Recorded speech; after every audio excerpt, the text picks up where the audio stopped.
நாளுக்கொரு நல்ல பங்கு. யாத்ராகமத்திலிருந்து தினத்தியானங்கள். ஜூலை 17.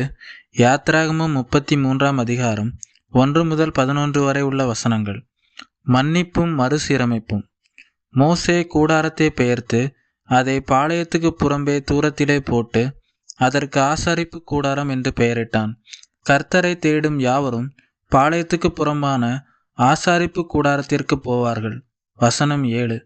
தேவன் தம்முடைய மக்களின் பாவங்களை மன்னித்து விட்டார் என்று மோசே அறிந்த போதிலும், நான் உங்கள் நடுவில் வரமாட்டேன், அதற்கு பதிலாக ஒரு தூதனை அனுப்புவேன் என்று தேவன் சொன்ன காரியம் மோசேயின் இருதயத்தை பாதித்தது. தூதனின் துணை இருந்தாலும் இத்தனை பெரிய மக்கள் கூட்டத்தை நடத்தி செல்வதென்பது தன்னால் இயலாத காரியம் என்பதை மோசே உணர்ந்திருந்தான்.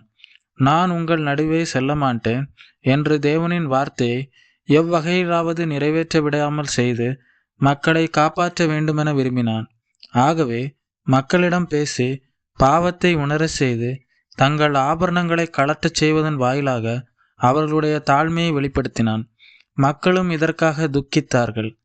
எவரும் எதிர்பார்க்காத வண்ணம் மக்கள் நடுவிலிருந்த ஆசாரிப்பு கூடாரத்தை பெயர்த்து மக்கள் தங்கியிருந்த கூடாரங்களுக்கு அப்பால் அமைத்தான். மக்களின் மீதுள்ள மோசேயின் அன்பு குறைந்து விட்டது போல தோற்றம் அளித்தாலும் உண்மையில் அவ்வாறல்ல. சற்று முன்னர்தான் அவர்கள் பாவத்தை மன்னித்தருள்வீரானால் மன்னித்தருளும், இல்லாவிட்டார் நீர் எழுதிய உம்முடைய புத்தகத்திலிருந்து என்னுடைய பெயரை கிறுக்கி போடும் என்று ஜெபித்தான். கிறிஸ்துவுக்கு அடையாளமாய் இருக்கிற மேகஸ்தம்பம் மீண்டும் வெளிப்படும்படியாக அதை பாளையத்துக்கு புறம்பே அமைத்தான். மெய்யாகவே கர்த்தரை தேடுகிறவர்கள் யாவரும் அங்கு செல்லும்படியாகவும் மக்கள் யாவரும் தங்கள் கூடாரங்களிலிருந்து தேவனுடைய மகிமையை காணும்படியாகவும் ஒரு வாய்ப்பை ஏற்படுத்தினான். கர்த்தர் மக்களை விட்டு விலகவில்லை. அவர் மோசேயோட பேசினார். ஒரு நண்பனுடன் பேசுவது போல கர்த்தர் மோசேயிடம் பேசினார்.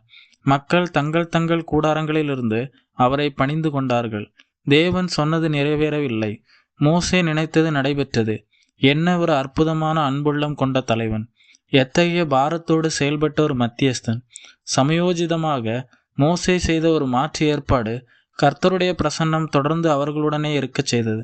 மோசேயின் இச்செயல் மக்களை பரிசுத்தம் செய்யும்படியாக நகரவாசலுக்கு புறம்பே பாடுபட்ட கிறிஸ்துவை நமக்கு நினைவூட்டுகிறதல்லவா? இந்த உலகத்தால் புறக்கணிக்கப்பட்ட கிறிஸ்துவுடனே நம்முடைய ஐக்கியம் இருக்கிறது. அவருடைய நாமத்தில் கூடி வரும்போதெல்லாம் நான் உங்களுடனே இருக்கிறேன் என்று கர்த்தர் வாக்குறுதி அளித்திருக்கிறார். மேலும் பரிசுத்த ஆவியானவர் ஒவ்வொரு விசுவாசியினுடைய உள்ளத்திலும் என்றென்றுமாக வாசம் செய்கிறார். ஆயினும் நாம் பாவம் செய்து அவரை துக்கப்படுத்தும் போது நாம் உணர்வடைந்து நம்முடைய பாவங்களை போக்கிக் கொள்ளவும் கர்த்தரோடு நம்முடைய ஐக்கியத்தை புதுப்பித்து கொள்ளவும் பாளையத்துக்கு புறம்பே அவரிடத்தில் புறப்பட்டு போகும்படி அழைக்கப்பட்டுள்ளோம். எப்பொழுதும் ஆசாரிப்பு கூடாரத்தை விட்டு பிரியாதிருந்த இளைஞன் யோசுவாவை போல நாமும் கர்த்தருடைய ஐக்கியத்திலே நிலைத்திருப்பது இன்னும் சிறப்பானதாகும். ஆமென்.